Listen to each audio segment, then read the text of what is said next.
What's going on, everybody? Welcome back to TTB Ravens Media, bringing you Ravens content every single day. Subscribe down below if you want to see that daily Ravens content. And what I'm talking about today is two players that I just do not want the Ravens to sign whatsoever. I don't really care what the deal would be. I mean, unless they got him for $500,000, which is below the veteran minimum.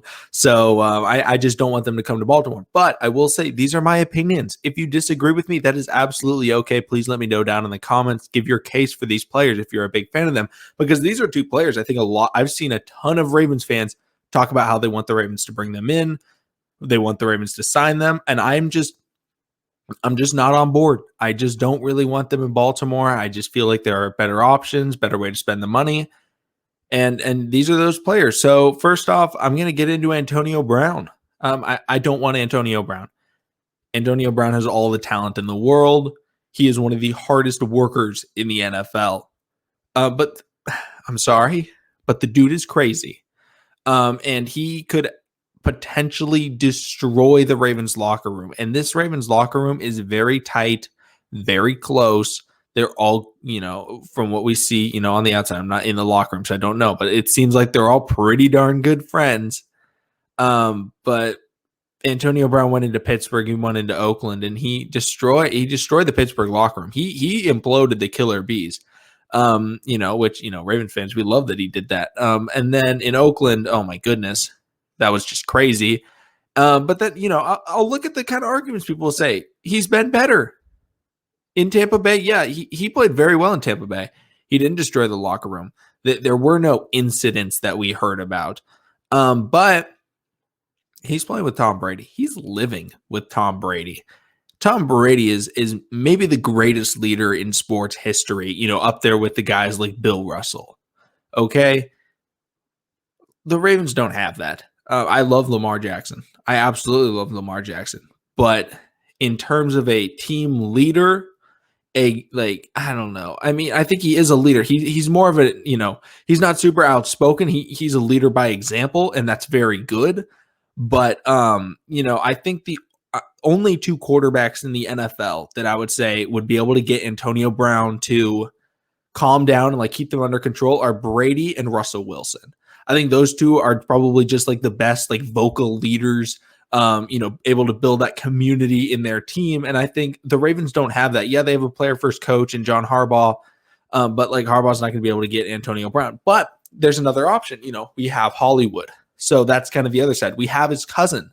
He could be able to get Antonio Brown to calm down. That's a possibility.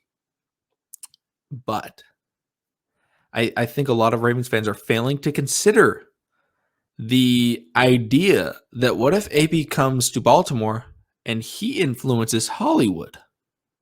We've already seen Hollywood have some outbursts, tweeting on Twitter about the soldiers, calling out, the offensive coordinator, Greg Roman. What if AB comes and AB's talking with Hollywood, they're cousins, they talk, and he's like, hey man, we're not getting enough passes. We gotta get more passes. And all of a sudden, Hollywood and AB start doing that. I mean, it's not just going to be a one player influences the other. Hollywood looks up to Antonio Brown. And if Antonio Brown is sitting there on the Ravens bench not getting passes and he tells Hollywood, man, we got to get more passes, that could really influence Hollywood to start, going more, I'm not going to say crazy, but just being more outspoken against the Ravens coaching staff. And while I do not really love the Ravens coaching staff, we don't want that to happen. We saw what happened when Hollywood tweeted out about the soldiers. It hurt the locker room. They were able to recover, because that's what the Ravens do. They are resilient, but I just think that Antonio Brown could have that negative effect. And I don't think I've really seen anybody talk about that. Because, if Hollywood had never had an incident of calling out coaches or calling out play calling, I think it would be okay.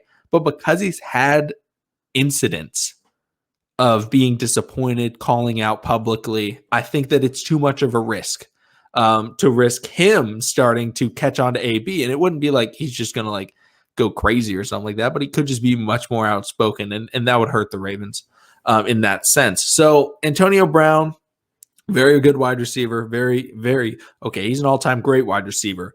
But in terms of the Ravens organization and what the Ravens have right now, I'm okay with Hollywood and Duvernay and Watkins. The only issue is Watkins' health, but I think drafting and possibly signing a different player, that's much lower end to just be like, a depth piece that doesn't get any snaps, I think that would be more beneficial. But that's it on Antonio Brown. Let me know down in the comments what your thoughts are on Antonio Brown, and if you had ever thought of, kind of my take on, he could influence Hollywood in a negative way rather than just the idea that Hollywood, he could just get him on track.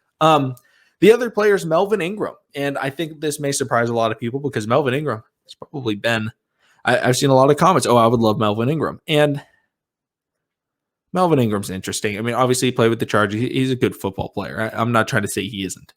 But the Ravens desperately need an edge rusher. That is clear. I've talked about it a million times.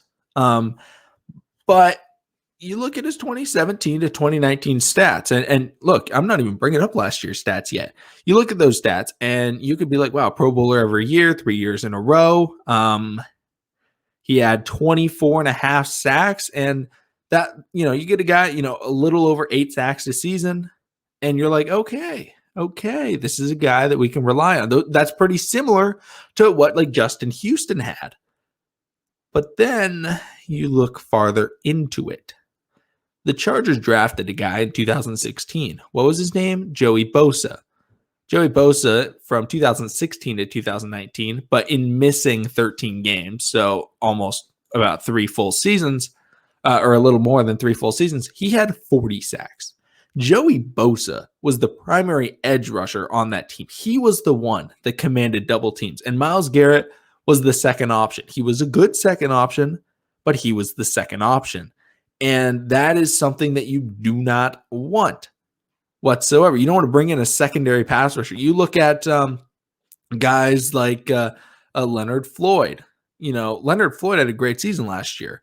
Obviously, he signed back with the Rams, but he's playing with Aaron Donald. You're going to put up better numbers when you're playing with an elite edge rusher opposite of you.